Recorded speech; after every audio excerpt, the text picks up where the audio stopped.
começar pela Libertadores, pode ser, Importante. Rafa? Importante também essa definição. Então, hoje pela manhã, né, teve o sorteio da Conmebol para definir os confrontos da fase preliminar, né, da Libertadores do ano que vem, em que o Atlético vai disputar então. E aí ficou definido que o Galo vai pegar o Carabobo da Venezuela.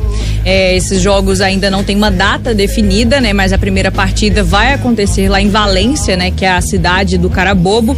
E o jogo da volta vai ser aqui no Brasil, né? No Mineirão, com o Atlético decidindo em casa, porque tem a melhor campanha.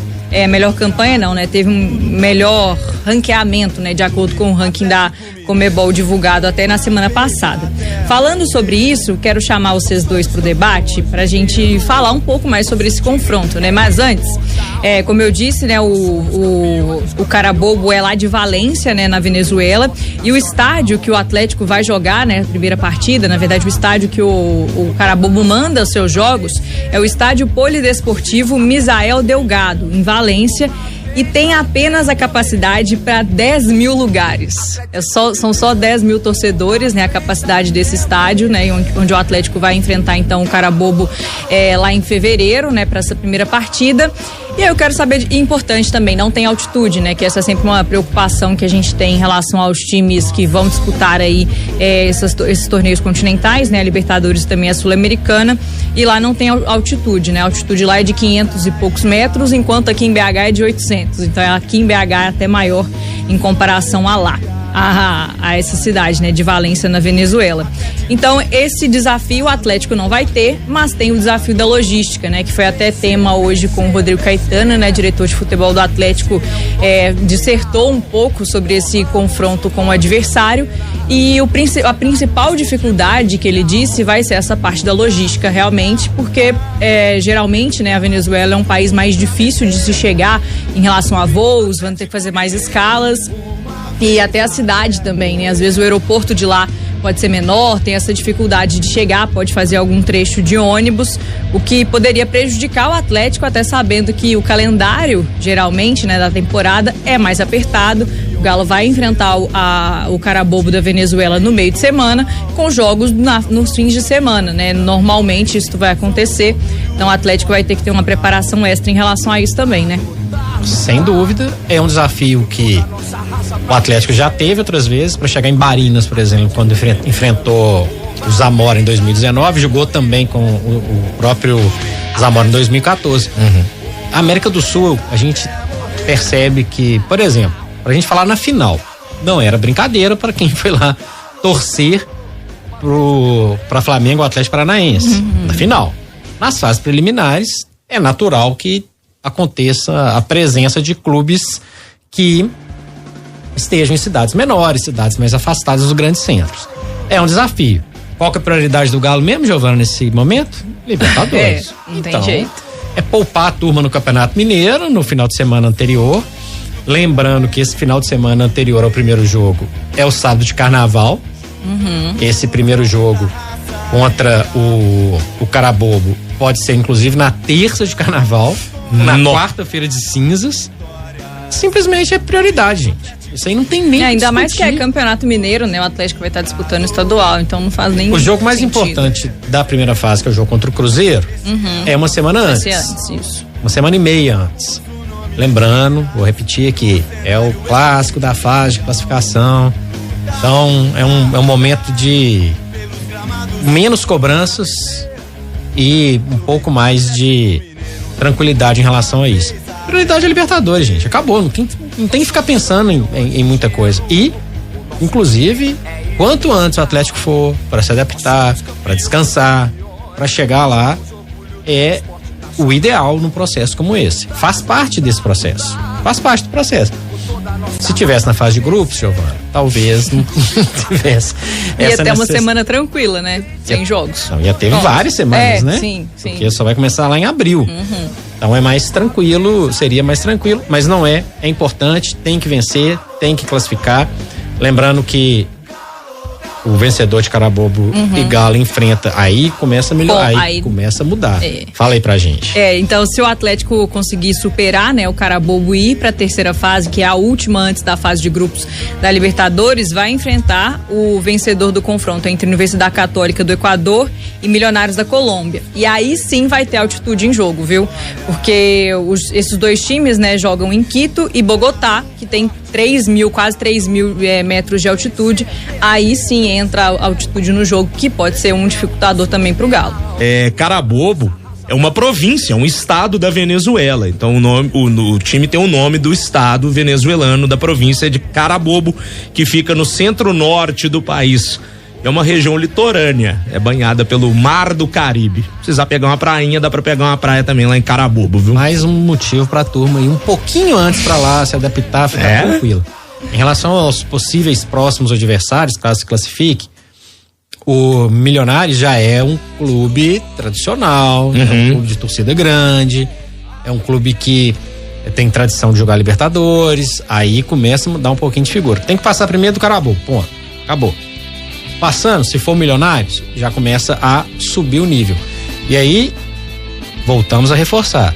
O Atlético pode pegar casca grossa entrando na fase de grupos, porque aí não tem a vantagem que os brasileiros que já estão lá estão tranquilos. Aliás, nenhum brasileiro quer pegar o Atlético também, né? Vai falar que o Palmeiras, o Flamengo, o Corinthians são doidos para encontrar o Atlético logo na primeira fase. Não estão. Eles são cabeças de chave e podem pegar brasileiros, sim, desde que ele venha da fase preliminar. Que é o caso do Galo. Atlético e Fortaleza. Fortaleza também tá nessa... Na pré. Na pré, não enfrenta o Atlético. É importante dizer isso, não poderia enfrentar o Atlético pelo cruzamento entre clubes do mesmo país. Mas também não é bom pegar o Fortaleza também, não. Não. E você sabe quem pegou Milionários esse ano, né? A Libertadores. Fluminense. Foi o jogo da segunda fase da pré-Libertadores 2022. Fluminense e Milionários. Exatamente. E o Fluminense ficou de fora, né? Não, o Fluminense passa do Milionários. E para no Olímpia. Segunda fase, entendi. Cheio de curiosidades hoje, né? Tô me sentindo PVC. Ai. Fala, Gil. É isso, então. Com essa eu termino a parte da Libertadores, então vamos entrar nessa parte de mercado, né? Chegadas e partidas do Atlético nessa movimentação em preparação para a próxima temporada. A gente falou no início do programa, né, sobre a saída do atacante Keno. Ele até foi flagrado agora há pouco no aeroporto, né, do Galeão lá no Rio de Janeiro, já chegando para enfim ser oficializado pelo Fluminense. E aí hoje pela manhã, né, o jogador, como a gente disse, fez uma postagem nas redes sociais agradecendo ao Atlético por esse período em que ele vestiu a camisa do clube. E aí ele falou que não poderia, né, sair do Atlético sem agradecer muito a torcida que sempre recebeu ele de braços abertos, né? Sempre torceu muito por ele, e ele lembrou também aquele jogo, né, contra o Bahia, que confirmou o título de campeão brasileiro na temporada passada, que o Galo estava perdendo de 2-0 pro Bahia, e aí conseguiu uma virada histórica por 3-2 com 2 gols do Keno. Eu acho que a gente já falou muito também sobre como que o Atlético vai sentir a saída do Keno, né? Mas você já disse também que o Atlético vai ter o Paulinho, pelo menos, né? Que é um jogador também que joga pelas pontas e pode ajudar o Galo, né? Então tá equilibrado. Até o momento, sim. E é um jogador mais novo. Paulinho teve contusões, nós falamos sobre isso ontem, recentes. Jogou menos do que se esperava em termos de quantidade de jogos, mas é uma reposição, para mim, muito à altura. Muito à altura. Em condições físicas ideais, o Paulinho pode substituir muito bem. Jogador mais novo, jogador que com mais gás. O Keno sofreu demais a última temporada, altos e baixos, assim como o time todo, mas fisicamente também com vários problemas. Deu azar, né, Rafa? Machucou o olho no treino, enfim, teve várias situações. Ele teve Covid também, o Keno, né? Teve várias situações, enfim. Mas acho que muda bem. E outra coisa, cabe ao Cudê também entender que ele tem a possibilidade de utilizar o Rubens, que é um meia, que normalmente está sendo usado na parte defensiva, do lado esquerdo, mas é um jogador também que pode cair por ali. Outra alternativa, será que o Pavão vai estrear efetivamente? Porque tem bola, mas Esse trecho dele no ano passado, pra mim, foi muito abaixo do que era esperado. Engraçado, de todo mundo falando passado, né? Tá confundindo minha cabeça demais. Esse ano. Eu já falei isso várias vezes também. Esse ano, 2022. Vamos ao termo temporada. Mas mesmo assim confunde a gente. A temporada já acabou, mas também não é a passada, porque a nova não começou ainda, né? A nova já começou com a pré-temporada. Mas não é pré-temporada? De 2023. Gente, essa Copa do Mundo perto do Natal, nem o Papai Noel tá satisfeito com isso. Aqui, falando em Papai Noel, só pra voltar nesse assunto de Libertadores rapidinho, que você falou sobre a entrevista coletiva do Hulk, né? Ele falou que o pedido que ele vai fazer pro Papai Noel esse ano é conquistar a Libertadores pelo Galo, né? Ele tá no Atlético desde 2021, disputou a Libertadores em 2021, foi eliminado na semifinal pro Palmeiras, né? Depois de 2 empates aí, por conta do critério de desempate que tinha na época, o Atlético acabou sendo eliminado, mesmo sem perder, ficou invicto durante toda a temporada, né, da Libertadores. E o Hulk sentiu muito, até porque ele perdeu um pênalti, né, no jogo de ida lá no Allianz Parque. E aí nessa temporada de agora, né, de 2022, o Atlético também foi eliminado pelo Palmeiras, só que aí nos pênaltis, nas quartas de final. E aí o Hulk diz que vai pedir pro Papai Noel que ele consiga conquistar esse título da Libertadores pelo Atlético, porque foi o título até que faltou, né, em 2021, quando o Galo ganhou tudo, o Campeonato Mineiro, Copa do Brasil e o Brasileirão. Só faltou a Libertadores. Só que na temporada de 2022, a gente já começou o ano falando disso, falando que seria o foco do Atlético, que é o que o Atlético tinha vontade por conta de 2021, mas esse é o discurso de novo. Será que isso não é um perigo, não? Eu acho que um clube do tamanho do Atlético, o investimento que o Atlético tem, com o elenco que o Atlético tem, se falar que vai focar em uma coisa só, pode sair, né? Pode escapar pelas mãos ali. Olha, Copa do Brasil, uma possibilidade de entrar lá na frente, exatamente porque tá jogando Libertadores. Jogos eliminatórios, tiro curto, um prêmio gigantesco. Dá pra abrir mão da Copa do Brasil? Na minha opinião, não. Brasileirão, campeonato mais importante do país. Dá pra simplesmente, vou jogar o Libertadores. E, na verdade, quando escolhe, uma coisa é o Fortaleza, com todo o respeito, escolher. Eu preciso escolher uma competição. Não tem elenco suficiente para ganhar. E tanto que, enquanto estava nas duas competições, sofreu no Brasileiro. Muito, lanterna, né? Por um tempo. O Ceará voou na Sul-Americana, perdeu pontos no Brasileiro, acabou rebaixado. Atlético Goianiense foi bem também. Esses clubes, ok. Foca. O que acontecer nas outras competições, beleza. O Galo não, né, Gil? O Galo não pode. O Galo tem que chegar pra ganhar em tudo. Ou pelo menos lutar pelo título em todas. Não dá pra falar. Claro que a Libertadores é um campeonato que hoje o Atlético tem um jejum maior. E ano que vem completam 10 anos, né? 10 anos da conquista. Ótimo. Mas não dá. Não dá pra abrir mão. A Copa do Brasil, inclusive, eu tô batendo nessa tecla, por quê? É um campeonato de tiro curto demais. Como você não prioriza um campeonato como esse? Que garante vaga na fase de grupos da Libertadores, que tem uma premiação gigantesca, é um torneio nacional importantíssimo. Não dá pra abrir mão. E o brasileiro nem se fala, não dá pra ficar um turno no 7º lugar mais uma vez. A torcida vai chiar se isso acontecer de novo. E o Rodrigo Caetano, né, diretor de futebol do Atlético, até falou, até aqui a Rádio Super, né, no fim da temporada, sobre o principal erro do Atlético durante o ano, né, por não ter conseguido fazer uma boa campanha, tem a ver com esse foco nas Copas, né, na Libertadores e na Copa do Brasil. Porque no fim das contas não conseguiu se dar bem nem na Copa do Brasil, nem na Libertadores, né, na Copa do Brasil foi eliminado pro Flamengo nas oitavas de final e na Libertadores, como a gente disse agora há pouco, nas quartas pro Palmeiras. E aí, quando foi olhar para o Campeonato Brasileiro, já estava entalado ali no 7º lugar há muito tempo e não conseguiu sair dali, e com isso até conseguiu só uma vaga para a pré-Libertadores. Então eu acredito mesmo que o Atlético não vai correr esse risco nessa temporada de agora, né, de 2023, porque sabe que não deu certo, né? E tem uma outra coisa importante em relação a isso. Paulinho, Bruno Fux, rejuvenescer. É preciso. Sai o Nacho, sai o Quino. Tem problemas ainda para resolver, lateral, mesmo se o Edenilson vier, que é um jogador mais experiente, de maneira geral, o Galo, pensando numa temporada que é longa, que é exaustiva, que realmente é cansativo, e que bom que seja. Todo time grande, todo time quer estar jogando Libertadores, Copa do Brasil, Brasileirão. Aí volta aquela discussão. Administrar esse início de temporada. O Galo vai ter um mês antes do início da Libertadores para fazer ajustes no time do Campeonato Mineiro e testar. Eu acho importantíssimo testar, Gil, sabe por quê? Porque várias vezes precisa de uma peça e essa peça, de repente, está no próprio clube. Até o caso do Rubens mesmo, que foi uma descoberta assim do Turco, foi porque ele testou, né? Porque, na verdade, ele podia ter testado até antes, né? Que ele só testou quando não tinha Dodô e nem Guilherme Arana. Aí ele resolveu colocar o Rubens na lateral esquerda e deu certo, que é um jogador hoje até que o Atlético nem pensa em fazer uma contratação, sabendo que o Arana vai demorar a voltar, porque tem a confiança ali no Rubens, né? Que pode até ser titular no ano que vem, pensando em lateral esquerdo. Pode. Falando então, pra gente fechar então, falando sobre essas chegadas e saídas, né? Uma atualização, digamos assim, dessa movimentação do Atlético no mercado. Quem é que já chegou, né? Quem é que já foi confirmado pelo Atlético para a próxima temporada? Além do Eduardo Cudê, né? O novo treinador que vai substituir o técnico Cuca. Paulinho, o meia atacante, né? O atacante do Atlético. Bruno Fux, zagueiro. E também teve o retorno do Johan, né? Que era um meia do Atlético que estava emprestado ao Red Bull Bragantino. E aí está retornando agora a pedido do técnico Eduardo Cudê.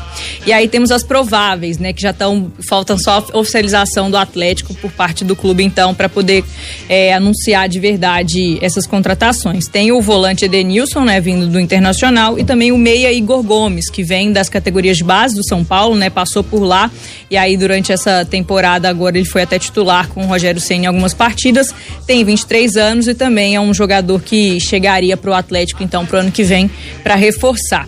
Agora tá pendente um lateral direito, né? Não tem. Até agora o Atlético já vendeu o Guga, né, pro Fluminense. Tem apenas o Mariano no elenco como a única opção do Atlético na lateral direita, por enquanto, é o Mariano, que é um jogador mais velho, não aguenta a sequência, né? Ele mesmo já disse isso durante esse ano. E é um jogador, então, uma posição que o Atlético segue no mercado à procura e vai precisar anunciar. Não tem o que fazer, vai precisar contratar alguém. Aí eu volto a fazer uma pergunta. O Atlético tem um CT que dá todas as condições para a equipe de base treinar. Tem uma infinidade de profissionais qualificados. Não era hora de testar um lateral direito, não? E é até engraçado, porque o Carlos Daniel, que é um lateral direito do Atlético da base, né, tem 20 anos e já foi relacionado para algumas partidas do profissional. Ele foi emprestado ao Ipatinga para a próxima temporada. O Atlético se desfez dele. Não dá para entender, sabendo que até que quando ele emprestou, o Guga ainda não tinha sido vendido, né? Não tinha oficializado ainda isso, mas acho que talvez tenha faltado planejamento, né, em relação a isso. Porque olha só, o que eu penso? Além de abastecer a equipe principal, o que não precisa nem falar a importância disso, o clube pode lucrar com esses jogadores. Não faz sentido. Pelo menos testa. Depois que testou, mas testando daquele jeito que eu falei, né? Testar com um time completamente com gente improvisada, um cenário que permita ao jogador mostrar o seu potencial. Testa. O Léo Silva não é um cara que faz esse trabalho de transição? Sim. Tem que chegar, tem que ajustar, tem que colocar essa turma o Atlético precisa de testar esses jogadores. Tem muito tempo que o Atlético não coloca alguém revelado na base numa situação de ser titular, de conseguir um bom retorno com esses jogadores. Alguém vai lembrar aí do Savinho. O Savinho foi titular do Atlético quantas vezes? Ele praticamente não jogou. Talvez se ele tivesse jogado mais, o Galo lucraria até mais com a venda dele. Tinha mais vitrine, né? Teria mais vitrine. Fora isso, dá pra gente lembrar aqui nesse muito tempo, né? O Gemerson, que saiu e voltou, rendeu uma boa grana, e o Bernard. Lá atrás, jogadores que chegam da base, se impõem, conseguem uma vaga no time e ganham espaço. A lateral tá aí, dando sopa não é possível. O Atlético tem um time de base que pode servir alguém. O melhor time do país no ano passado, Palmeiras, quantos meninos tinham no time do Palmeiras? Meninos mesmo. Inclusive o Palmeiras já pegou algum desses meninos, já deu linha, já ganhou grana. Patrick de Paulo foi lá pro Botafogo, vendeu o Verón pro Porto. O Hendrick, que teve menos destaque, mas também é fruto da base. O Hendrick nem jogou. Jogou pouquinho nos últimos jogos. Ele eu nem conto. Mas já rendeu uma grana. Grana boa. Mas mais importante, exceto o Hendrick, essa turma toda jogou. Gabriel Verón, Gabriel Menino, Wesley, dá pra Patrick de Paula, Se o Palmeiras, que tem a Crefisa e que tem um time montadinho, usa a garotada, por que não usar por aqui também? Flamengo também usa. João Gomes, por exemplo, né? Mateusão e por aí vai, né? Porque tem tanto Mateus lá no Flamengo, parece a nossa redação aqui que tem 30 Rafaéis, né? E Gabriéis também. E Gabriéis também. Mas usa, por que o Atlético não faz, né? Concordo. E até falando sobre esse Carlos Daniel, né, que é o lateral direito que está emprestado, que foi emprestado pelo Atlético ao Ipatinga para a disputa do Campeonato Mineiro, quando ele voltar, ele já vai ter 21 anos. Então ele já não vai poder mais jogar pelo Sub-20. E o contrato dele com o Galo foi renovado nesse ano, vai até 2024. Então ou o Atlético vai emprestar ele de novo para outro time, né, ou ele vai ser usado no profissional, porque ele não pode ser usado na base mais. Porque pode acontecer ele fazer um baita Campeonato Mineiro pelo Ipatinga, se destacar e ele ser incorporado. Mas até lá já tá rolando Libertadores, já tá rolando um monte de outras situações. Exatamente. Só pra gente fechar então essa parte dessa movimentação do Atlético no mercado, vamos às saídas agora, né? Já confirmadas então, o Rafael, goleiro que foi pro São Paulo, o Guga, lateral direito do Atlético no Fluminense, o Cuca, né? Foi o treinador do Atlético nesse segundo semestre, também deixou o clube para a chegada de Eduardo Cudê. O Júnior Alonso, zagueiro, que voltou para o Krasnodar depois do período de empréstimo, e o Vitor Mendes, que era um jogador do Atlético que estava emprestado ao Juventude e agora vai ter um novo empréstimo com o Fluminense. E aí a gente fecha então essa lista com as prováveis, né? Digo prováveis porque ainda não foram confirmadas pelo clube. Nath Fernandes no River Plate, então de volta ao time argentino, e também o Keno, né? Que a gente já falou dele aqui, indo pro Fluminense. Rafa.